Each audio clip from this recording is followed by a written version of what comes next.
പുരാതന കാലത്ത് പല സിവിലൈസേഷൻസിലും ഇന്ത്യൻ സബ് കോണ്ടിനെന്റിനെ കുറിച്ച് നൽകിയിട്ടുള്ള ഒരു സൂചന എന്ന് പറയുന്നത് ഭൂമിയിലെ സ്വർഗതുല്യമായ പ്രദേശമെന്നാണ്. അതിപ്പോൾ ചൈനീസ് സിവിലൈസേഷൻ എടുത്താലും ഗ്രീക്കുകാരുടെയോ അല്ലെങ്കിൽ പുരാതന കാലത്തുള്ള ഏതൊരു സിവിലൈസേഷൻ എടുത്തു നോക്കിയാലും അതിൽ ഇന്ത്യ എന്ന് പറയുന്ന ഇന്ന് നമ്മൾ ഇന്ത്യ എന്ന് വിളിക്കുന്ന നമ്മുടെ ഈ സബ് കോണ്ടിനെന്റിന്റെ ഒരു ചരിത്രം വളരെ സമ്പന്നമായിരുന്നു എന്ന് നമുക്ക് കാണാൻ കഴിയും.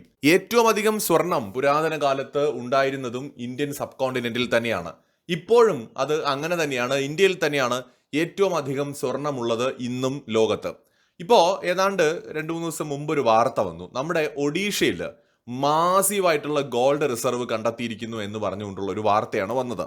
ഒഡീഷ എന്ന് പറയുന്നത് ഓൾറെഡി വളരെ പ്രശസ്തമാണ്. ധാരാളം മിനറൽസ് അവിടെ കണ്ടെത്തിയിട്ടുണ്ട്. പ്രകൃതി നിക്ഷേപങ്ങളുടെ ഒരു പവർ ഹൗസോ ഒരു കലവറയോ ഒക്കെയാണ് ഈ നമ്മുടെ ഒഡീഷ എന്ന് പറയുന്ന സംസ്ഥാനം. അവിടെ ഇപ്പോൾ ഗോൾഡ് റിസർവ് കണ്ടെത്തിയിരിക്കുകയാണ്. എന്ന് വെച്ചാൽ അത് കണക്കില്ലാത്തത്ര ഗോൾഡ് അവിടെ നമുക്ക് ഉണ്ടെന്നാണ് കണക്കാക്കപ്പെടുന്നത്. അവിടുത്തെ മന്ത്രിസഭ തന്നെ ഇക്കാര്യം സമ്മതിച്ചിട്ടുണ്ട്. പ്രത്യേകിച്ച് മൈൻ മിനിസ്റ്റർ തന്നെ ഇക്കാര്യം തുറന്ന് ഇപ്പോൾ മാധ്യമങ്ങളുടെ മുമ്പിൽ പറഞ്ഞിട്ടുണ്ട്. എന്ന് വെച്ചാൽ വൻതോതിലുള്ള ഗോൾഡ് ഡെപ്പോസിറ്റ് സ്റ്റേറ്റിൽ കണ്ടെത്തിയിരിക്കുന്നു എന്നുള്ളത്. അതിൻ്റെ മൂല്യം എത്രത്തോളം ഉണ്ടാകുമെന്ന് കണക്കാക്കാൻ പോലും കഴിയാത്ത അത്രത്തോളം സ്വർണത്തിന്റെ നിക്ഷേപം അവിടെയുണ്ട്. ചില ഡിസ്ട്രിക്റ്റുകളുടെ പേര് നമുക്ക് അവിടെ നിന്ന് വന്നിട്ടുണ്ട്. ഒന്ന് ഒരു സുന്ദർഗഡ് എന്ന് പറയുന്ന ഒരു ഡിസ്ട്രിക്റ്റ് ആണ്. പിന്നൊന്ന് സബൽപൂർ എന്ന് പറയുന്ന ഒരു ഡിസ്ട്രിക്റ്റ് ആണ്. അങ്ങനെ ഒന്നോ രണ്ടോ ഒന്നുമല്ല, ഒരുപാട് ജില്ലകളിൽ ആയിട്ട് വ്യാപിച്ചു കിടക്കുന്ന വൻതോതിലുള്ള സ്വർണ്ണ നിക്ഷേപമാണ് ഇപ്പോൾ അവിടെ നിന്ന് കണ്ടെത്തിയിരിക്കുന്നത്. അപ്പോൾ ഇത് ഒരു കാലത്ത് നമുക്കറിയാം ഒഡീഷ വളരെ സമൃദ്ധമായിരുന്നു, വളരെ സമ്പൽ സമൃദ്ധമായിരുന്ന ഒരു സ്ഥലമാണ്. അപ്പോൾ അവിടെ ഇപ്പോൾ ഇത് കണ്ടെത്തിയിരിക്കുന്നു എന്ന് പറയുമ്പോൾ അത് വളരെ വളരെ പ്രധാനപ്പെട്ട ഒരു കാര്യമാണ്. എന്ന് വെച്ചാൽ ഇപ്പോൾ നമ്മൾ ആഭരണങ്ങൾ ഉണ്ടാക്കാൻ വേണ്ടി മാത്രമല്ല, ഇലക്ട്രോണിക് പ്രോഡക്റ്റുകൾ ഉണ്ടാക്കുന്നതിന് വേണ്ടിയിട്ട്, സ്പേസ് മിഷൻസിനൊക്കെ നമുക്ക് സ്വർണം അത്യാവശ്യമായിട്ടുള്ള ഒന്നാണ്. അപ്പോൾ ഇനിയുള്ള കാലത്ത് സ്വർണത്തിനുള്ള ഡിമാൻഡ് വർദ്ധിക്കുകയേ ഉള്ളൂ. ഏതാനും ദിവസം മുമ്പ് മറ്റൊരു വാർത്ത കൂടി വന്നു. ഈ സ്വർണം വഴി മാത്രം ഇന്ത്യയിലെ കുടുംബങ്ങൾക്ക് കഴിഞ്ഞ ഒരു വർഷം കൊണ്ട് ടോട്ടലായിട്ട് $750 ബില്യൺ സമ്പത്ത് വർദ്ധിച്ചിരിക്കാം.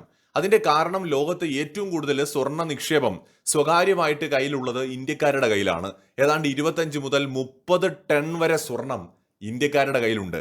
ബാക്കിയുള്ള രാജ്യങ്ങളൊക്കെ നമ്മളെക്കാൾ ഒരുപാട് പുറകിലാണ്. അപ്പൊ ഈ സ്വർണത്തിന്റെ വില വർദ്ധിച്ച സാഹചര്യത്തിൽ $750 ബില്യൺ സമ്പത്ത് ഇന്ത്യക്കാർക്ക് വർദ്ധിച്ചിട്ടുണ്ടാകാം. എന്ന് വെച്ചാൽ ഇപ്പൊ കഴിഞ്ഞ വർഷം സ്വർണത്തിന്റെ വില ഒരു 35,000, ഒരു ഉദാഹരണത്തിനാണ്, 35,000-ഓ 40,000-ഓ ആയിരുന്നു പവൻ എന്ന് കരുതുക.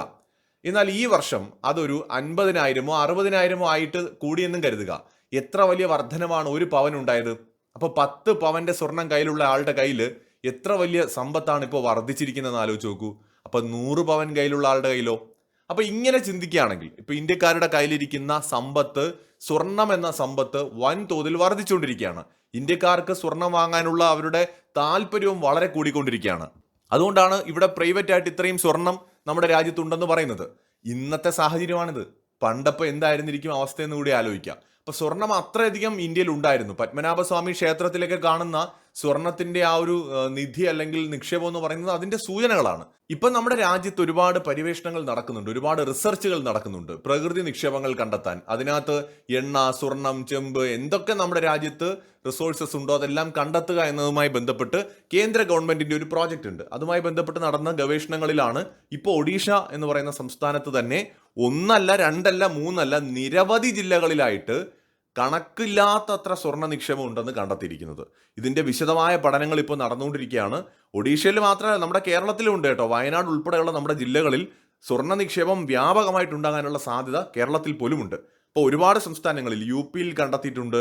രാജ്യത്തെ ഒരുപാട് സംസ്ഥാനങ്ങളിൽ ഈ സമീപ വർഷങ്ങൾ എടുത്തു നോക്കിക്കഴിഞ്ഞാൽ സ്വർണ്ണ നിക്ഷേപം ധാരാളം കണ്ടെത്തിയിട്ടുണ്ട്. മറ്റൊരു വീഡിയോയുമായി വീണ്ടും വരാം.